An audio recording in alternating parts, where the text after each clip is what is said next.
ఈ నెల 20వ తేదీ అంటే అక్టోబర్ 20వ తేదీ 2025వ సంవత్సరం ఆశ్వయుజ బహుళ అమావాస్య అంటే దీపావళి అమావాస్య.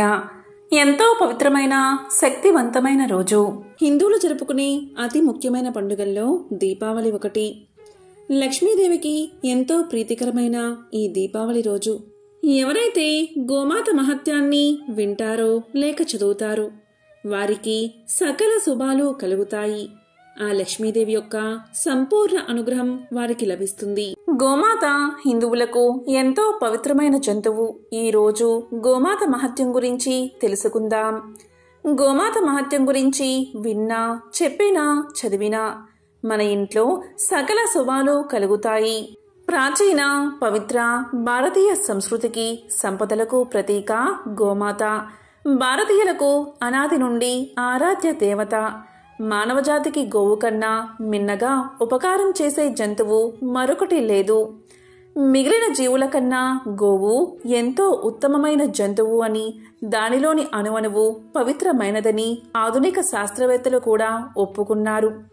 చతుర్వేదాలే కాక హిందూ ధర్మ శాస్త్ర గ్రంథాల్లోనూ, భారత, రామాయణ, భాగవతాది పవిత్ర గ్రంథాల్లోనూ గోమహిమ అసమానమైనదిగా అభివర్ణించబడింది.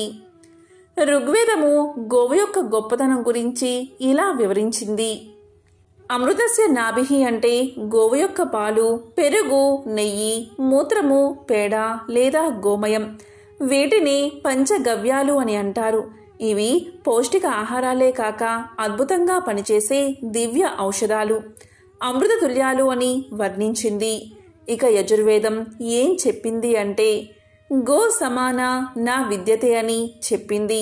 అంటే ప్రపంచంలోని ప్రాణులన్నిటికంటే ఆది అంతము మనకు ఉపయోగపడేది గోవు మాత్రమే అని అర్థం. సామవేదం ఏం చెప్పింది అంటే గోవు నుంచి లభించే ప్రతి పదార్థము పవిత్రమే. అందుకే గోవు మన శరీరాన్ని, మనసును కూడా పవిత్రం చేస్తుందని, పర్యావరణంలోని కాలుష్యాన్ని శుద్ధి చేస్తుందని చెప్పింది.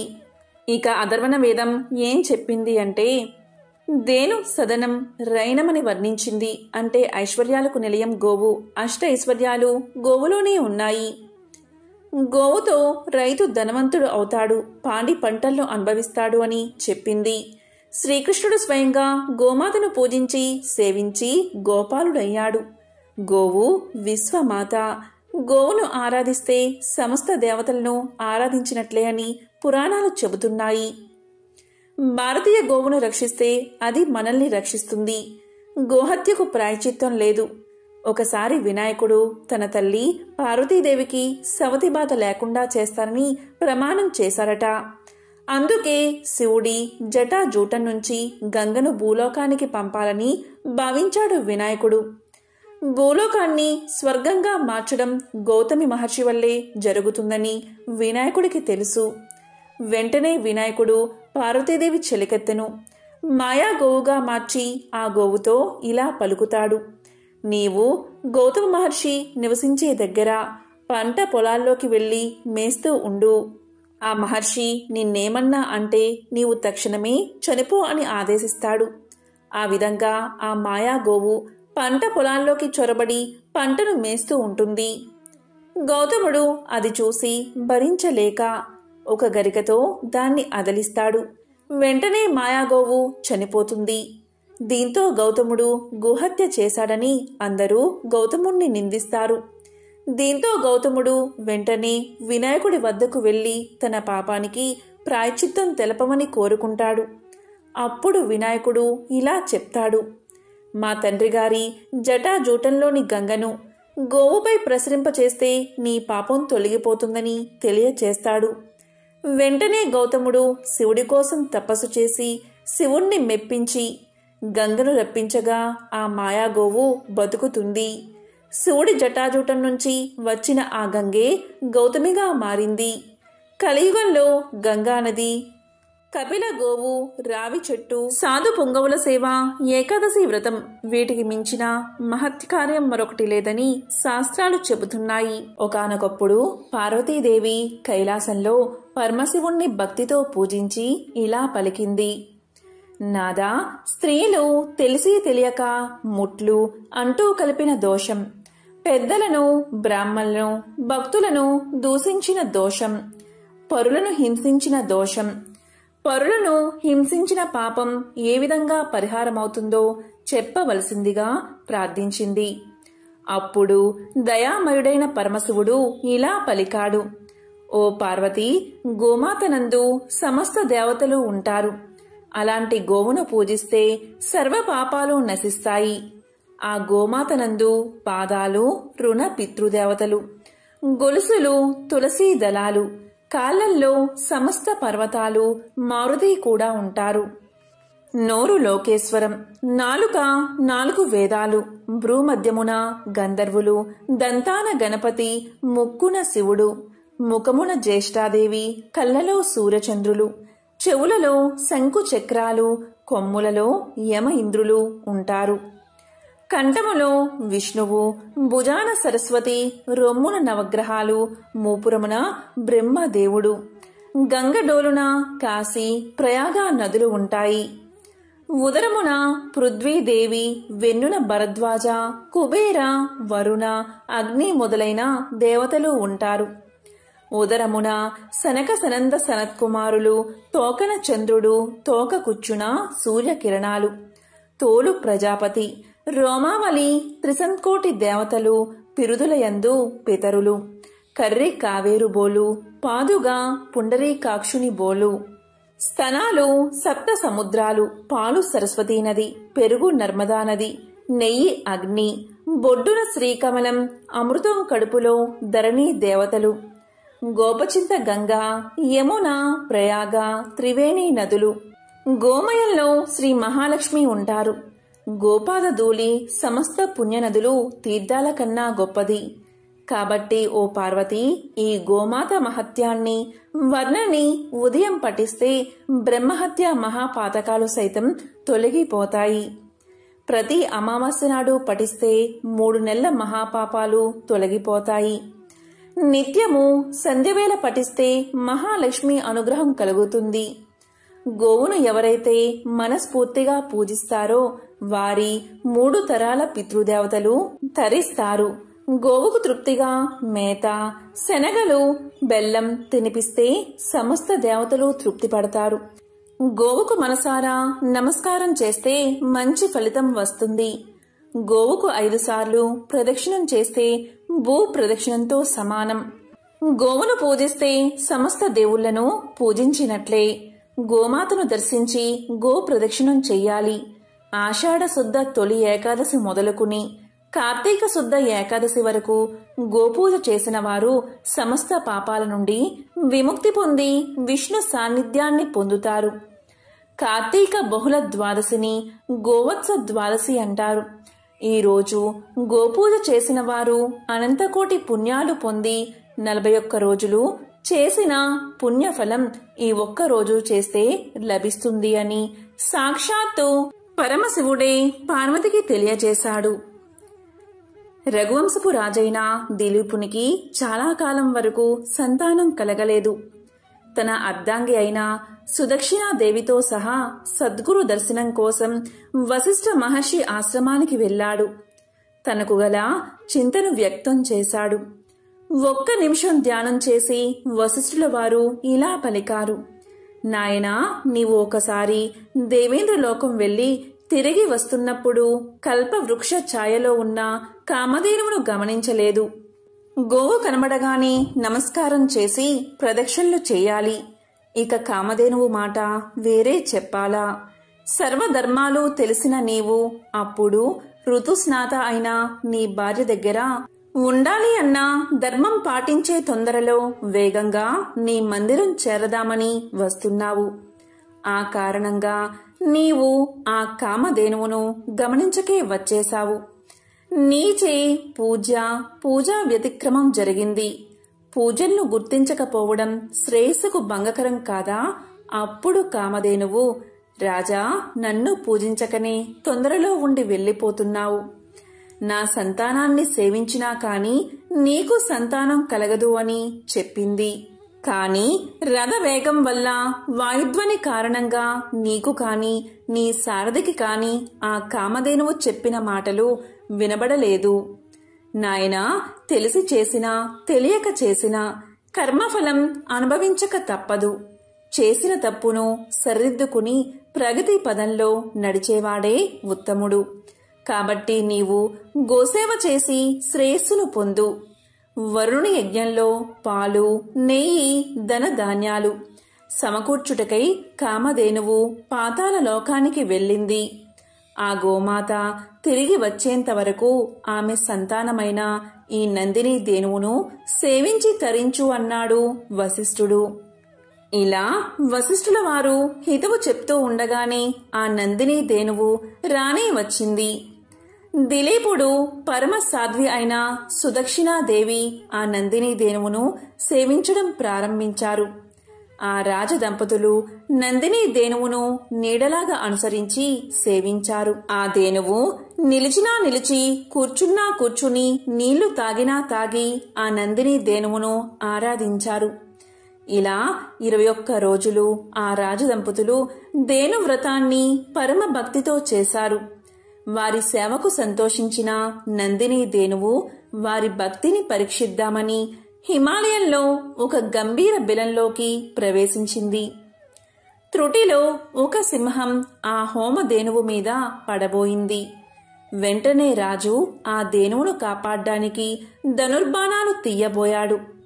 కాని ఆశ్చర్యం, చిత్రపటంలో వీరునిలాగా ఉండిపోయాడు. ఆ సింహం మాయ వల్ల స్థానువుగా ఉండిపోయాడు. ప్రగల్భంగా అప్పుడు సింహం ఇలా పలికింది: రాజా, గిరిజాధిపతి ఆజ్ఞ పొంది నేనీ పరిసరాల్లో విహరిస్తున్నాను. శివ కింకరుడును. నా మీద నీ శక్తులేవీ పనిచెయ్యవు. నేను మామూలు సింహాన్ని కాను. ప్రతిరోజు పరమేశ్వరుడు నందిని ఆరోహించేటప్పుడు నన్ను పాదపీఠికగా ఉపయోగించి అనుగ్రహిస్తాడు. నేను నికుంభ మిత్రుడనైన కుంభోదరుడను. పార్వతీదేవికి పుత్రప్రాయమైన ఈ దేవదారు వృక్షాన్ని కాపాడడానికి పరమశివుడు నన్ను ఇక్కడ నియమించాడు. ఈ ప్రాంతాలకి వచ్చే ఏ మృగాన్నైనా భక్షించే అధికారం నాకు ఉంది అని పలికింది. నా పరాక్రమం, బాహుబలం వృధా అవుతున్నవే, ఈ నందిని ధేనువుని కాపాడలేకపోతున్నానే అని అనుకుంటున్న రాజు, నేను కుంభోదరుడును, శివకింకరుడును అన్న మాటలు వినగానే కొంచెం కుదుటపడ్డాడు. భగవత్ శక్తి ముందు మానవ శక్తి అత్యల్పమే కదా అని అనుకున్నాడు. ఆ కుంభోదరునితో ఇలా పలికాడు: ఓ దివ్యసింహమా, సృష్టి స్థితి లయకారకుడైన ఆ పరమేశ్వరుడు నీకు వలె నాకు కూడా పరమ పూజ్యుడు. కాని హోమధేనువైన ఈ నందినిని కాపాడడం ధర్మమే కదా. మన ఇద్దరికీ శ్రేయోదాయకమైనది చెప్తాను. నా ఈ శరీరాన్ని ఆహారంగా స్వీకరించి నా గురుధనమైన ఈ నందిని ధేనువుని విడిచిపెట్టు అని రాజు పలకగానే కుంభోదరుడు నవ్వి ఇలా అన్నాడు: ఓ రాజా, నీవు చాలా మూడులాగా ఉన్నావు. నీవు ఈ భూమండలానికి ఏక చక్రాధిపతివి. యవ్వనంలో ఉన్న మన్మథకారుడివి. ఒక్క గోవు కోసం అన్నీ వదులుకుంటావా? అల్ప కారణానికి అధిక మూల్యం ఎందుకు చెల్లిస్తావు? ఈ ఆవు కాకపోతే ఇలాంటివి 1,000,000 మీ గురువుగారికి ఇవ్వవచ్చు. నీ పాలనలో సుఖంగా ఉండే కోట్లాది ప్రజలను అనాథలను చేసి ఈ గోవు కోసం శరీర త్యాగం చేస్తావా?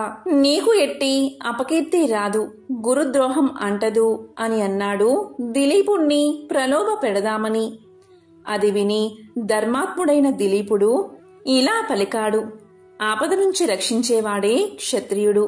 అలా చెయ్యనివాడు రాజు ఎలా అవుతాడు? అదే కాక ఎదురుగా హింస జరుగుతున్నా కాపాడకుండా చూస్తున్నా ప్రాణాలు ఎందుకు? ఓ శివకింకరుడా, నీవు దేవతామూర్తివి. నా శరీరాన్ని స్వీకరించి ఈ ధేనువును విడిచి నా ప్రార్థన మన్నించు అని పలికాడు రాజు. ఎలాగో చివరికి ఒప్పుకుంది సింహం. స్థానువుగా ఉన్న రాజు మామూలుగా కదలగలిగాడు. తన్ని తాను సింహానికి అర్పిద్దామని మోకాళ్లపై కూర్చుని తలవంచుకుని సింహం వేటుకై ఎదురు చూస్తున్న దిలీపుడి మీద పుష్పవర్షం కురిసింది.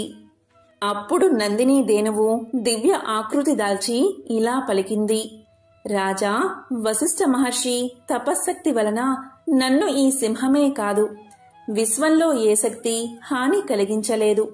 నిన్ను పరీక్షిద్దామని ఇలా చేశాను. నీ భక్తితో నన్ను మెప్పించావు. దివ్యమైన నా క్షీరాన్ని స్వీకరించు, సంతానవతుడివి అవుతావు అని పలికింది నందిని ధేనువు. అప్పుడు ధర్మజ్ఞుడైన దిలీపుడు ఇలా పలికాడు. తల్లి, నీ కరుణ అమోఘం. నన్ను, నా అర్ధాంగిని ధన్యుల్ని చేశావు. లేగదూడ నీ పాలకై ఎదురు చూస్తుంది. మహర్షులు యజ్ఞార్థం నీ క్షీరానికై నిరీక్షిస్తూ ఉంటారు. వారు తీసుకున్న తర్వాత మిగిలిన దానిలో 6వ వంతు తీసుకుంటాను అని పలకగానే తదేతి అని ఆశీర్వదించింది నందిని ధేనువు. ధేనువ్రత మహిమ వల్ల రఘు మహారాజును పుత్రునిగా పొందాడు దిలీపుడు. గోవు మహత్యం గురించి తెలిపే మరొక విశేషమైన కథను ఇప్పుడు విందాం. మహర్షులలో చ్యవన మహర్షికి ప్రత్యేకమైన స్థానముంది. నీటిలోనూ ఆయన తపస్సు చేసుకునేవాడు. ఒకసారి గంగా యమున సంగమ జలాలో మునిగి సమాధిపరుడై ఎంతో కాలం తీవ్ర తపస్సు చేశాడు చ్యవనుడు. తాపసులు కామక్రోధాదులను జయించినవారు.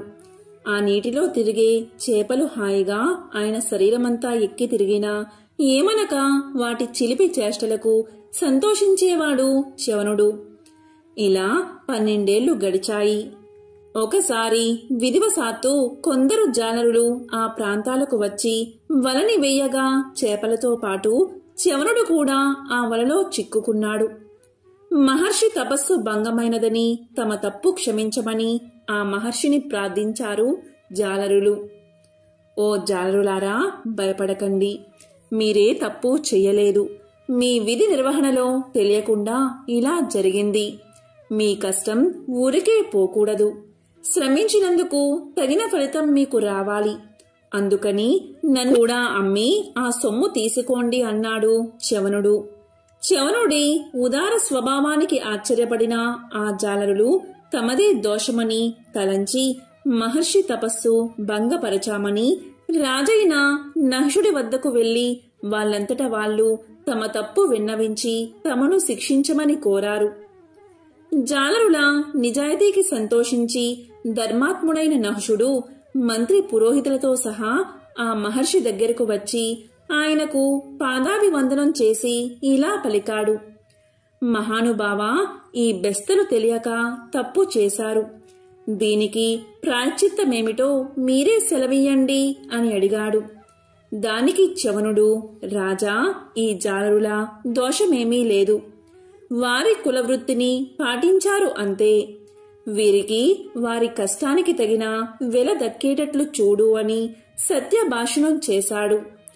నహుషుడు తన మంత్రులతో ఆ జాలరులకి 1000 మాడలు ఇవ్వమని ఆదేశించాడు. కాని చ్యవనుడు అది తనకు సరైన వెల కాదు అన్నాడు. రాజు 10,000, 1,00,000, చివరికి 1,00,000 మాడలిస్తాను అన్నా అది తనకు సరైన ధర కాదు అన్నాడు చ్యవనుడు. చివరికి నహుషుడు అయితే అర్ధరాజ్యాన్ని ఇస్తాను అన్నాడు.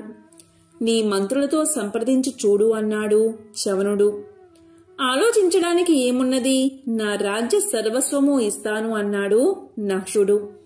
చ్యవనుడు అయినా అది సరిపోదు అన్నాడు.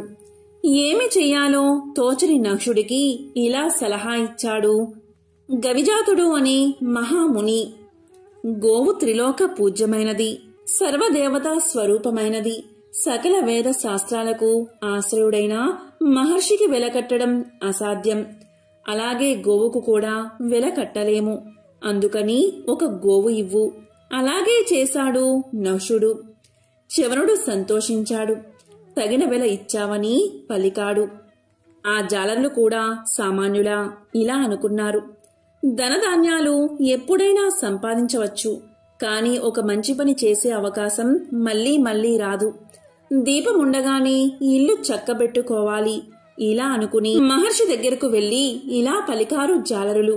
అయ్యా, బ్రహ్మతుల్యమైన ఈ గోమాతను మీరే స్వీకరించి మమ్ము అనుగ్రహించండి అని పలికారు. వాళ్ల మంచితనానికి సంతోషించిన చ్యవనుడు ఈ చేపలకి మీకు సద్గతులు కలుగుతాయి అని ఆశీర్వదించాడు. ఆ తరువాత నహుడి ధర్మబుద్ధికి మెచ్చి చ్యవనుడు, గవిజాతుడు తమని వరం కోరుకోమన్నారు. అప్పుడు వినయంతో నహుడు, స్వామి, మీరు తృప్తి పొందితే అదే చాలు, నాకింకేదీ అక్కర్లేదు అని పలికాడు. గోమాత అంత విశిష్టమైనది. కన్నయ్య గోపాలుడు కాబట్టి ఆయన చింత గోవులు ఉండడం సహజమే. కానీ ప్రపంచంలో ఎక్కడా కనిపించినంత ప్రముఖంగా భారతీయ సంస్కృతి, హైందవ ధర్మాలలో గోమాత ప్రస్తావన ఉంటుంది. అసలు గోత్రం అన్నమాటే గోవుల మంద నుంచి వచ్చింది అంటారు. భారతీయుల గోవుకి ఇంతగా ప్రాముఖ్యతను ఇవ్వడానికి కారణం లేకపోలేదు. అవి కేవలం పాలకు, వ్యవసాయానికి మాత్రమే తోడ్పడడం లేదు, మన మనసుని ఎరిగి మసులుకుంటూ వచ్చాయి. హిందువులు గోవులను స్వచ్ఛమైన ఆత్మలుగా భావిస్తారు. తమ కష్ట సుఖాలకు స్పందించే జీవులుగా భావిస్తారు. యజమాని బాధలో ఉన్నప్పుడు తాను కూడా కన్నీరు పెట్టే జీవి గోవు ఒక్కటే. అందుకేనేమో కన్నయ్యకు గోవులంటే అంత ఇష్టం. అంతదాకా ఎందుకు, గోవులు వర్షపు నీటిలో తడిస్తే చిరాకు పడిపోతాయని ఆయన గోవర్ధనగిరిని ఎత్తాడని నమ్మేవారు లేకపోలేదు. గోవు కూడా జంతువే, కానీ ప్రపంచంలో మరే జంతువుకు లేని ప్రత్యేకత గోవుకు ఉంది. గోవు ఒకవేళ విష పదార్థాలను తిని ఆ పాలను మనం తాగితే రోగగ్రస్తులం అవుతామేమో అని మనకు అనుమానం ఉంటుంది. ఒక ఆవుకు ప్రతిరోజు ఒక మోతాదుగా విషాన్ని ఎక్కించి 24 గంటల తర్వాత దాని రక్తాన్ని, పాలను, మూత్రాన్ని, పేడను పరీక్షిస్తే దేంట్లోనూ కూడా విషం లేదు. గరళాన్ని శివుడు కంఠంలో దాచుకున్నట్టు ఆ విషాన్నంతా తన కంఠంలో దాచుకుంది గోమాత. మరే జంతువుకు లేని విశిష్ట గుణం ఇది. ప్రాణవాయువును పీల్చుకుని ప్రాణవాయువును వదిలే ఏకైక ప్రాణి. విషాన్ని హరించే గుణం ఆవు పాలకు ఉంది. వైద్య శాస్త్రానికే అర్థం కాని రోగాలను సైతం తన మూత్రంతో తరిమి కొట్టగల శక్తి గోమాతది. ఆవు నెయ్యి, బియ్యం రెండూ కలిపి వేడి చేస్తే ఇథిలిన్ ఆక్సైడ్, ప్రొపలిన్ ఆక్సైడ్ అనే శక్తివంతమైన వాయువులు విడుదలవుతాయి. కృత్రిమ వర్షాన్ని కురిపించడానికి ప్రొపలిన్ ఆక్సైడే శ్రేష్టమైనది. గోమూత్రం ప్రపంచంలోని సర్వోత్తమమైన కీటకనాశిని. గోవు పేడ, మూత్రం ద్వారా తయారయ్యే మందులతో ఉదరకోశ వ్యాధులను నయం చెయ్యవచ్చు. ఇళ్లను, వాకిళ్లను ఆవు పేడతో అలికితే రేడియో ధార్మిక కిరణాల నుండి మనల్ని కాపాడుకోవచ్చు. ఆవు పేడలో కలరా వ్యాధిని వ్యాపింపచేసే, క్రిములను నాశనం చేసే శక్తి ఉంది. 1 తులం నెయ్యిని యజ్ఞంలో వాడితే 1 టన్ను ప్రాణవాయువుని ఉత్పత్తి చేస్తుంది. గోమూత్రం గంగా జలమంతా పవిత్రమైనది. పూర్వకాలంలో గోవులేని ఇల్లు ఉండేది కాదు. గోవు ఇచ్చిన పాడి పంటలతో పసిపాపల మొదలుకుని వృద్ధుల వరకు నిండు ఆరోగ్యంతో మసిలేవారు. ఏనాడూ సిరిలేదు అని వాపోయేవారు కాదు. వశిష్ఠుడు అంతటివాడు తన దగ్గర ఉన్న కామధేనువు వల్లే విశ్వామిత్రుడి వంటి మహారాజును కూడా ఓడించగలిగాడు. గోమాత గురించి వేదాలు ఇలా చెప్తున్నాయి. సర్వ సంపదలకు మూలం గోవు అంది అథర్వణ వేదం. గోవు గురించి ఎంత చెప్పినా తక్కువే అంటుంది శతపథ బ్రాహ్మణం. రోజూ కాస్త గడ్డి తినిపించి నీరు తాగిస్తే అలా సంరక్షించేవానికి అశ్వమేధ యాగం చేసిన ఫలం ప్రాప్తిస్తుందట. రాజులున్న కాలంలో గోసంపద అనుసరించే వారి భోగ భాగ్యాలు వర్ధిల్లేవి. లోక కళ్యాణం కోసం భగవంతుడు మానవులకిచ్చిన వరప్రసాదం గోవు. గోవు పట్ల మానవులు చూపే ప్రేమను గ్రహించి అంతకు పలు రెట్లు అధికంగా మనకు ఫలాలను ఇస్తుంది గోమాత. మరి ఎంతో విశేషమైన గోవుకు ఏం పడితే ఎలాంటి ఫలితం కలుగుతుందో ఇప్పుడు తెలుసుకుందాం. గోవుకు నానబెట్టిన ఉలవలు పెడితే వృత్తినందు నిలకడ ఉంటుంది. నానబెట్టిన బొబ్బర్లు తినిపిస్తే ధనాభివృద్ధి కలుగుతుంది.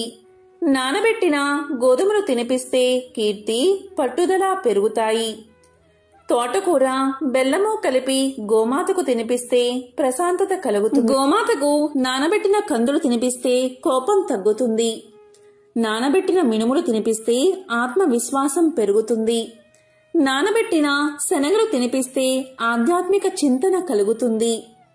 అలాగే గోమాతకు బంగాళాదుంపలు తినిపిస్తే నరఘోషుల నివారణ జరుగుతుంది. క్యారెట్లు తినిపిస్తే వ్యాపారాభివృద్ధి కలుగుతుంది. దోసకాయలు తినిపిస్తే శత్రు నివారణ జరుగుతుంది. అలాగే టమోటాలు తినిపిస్తే వివాహ ప్రాప్తి కలుగుతుంది. సంతానం లేనివారు గోమాతకు వంకాయలు తినిపించాలి. దొండకాయలు తినిపించడం వల్ల మానసిక ప్రశాంతత కలుగుతుంది.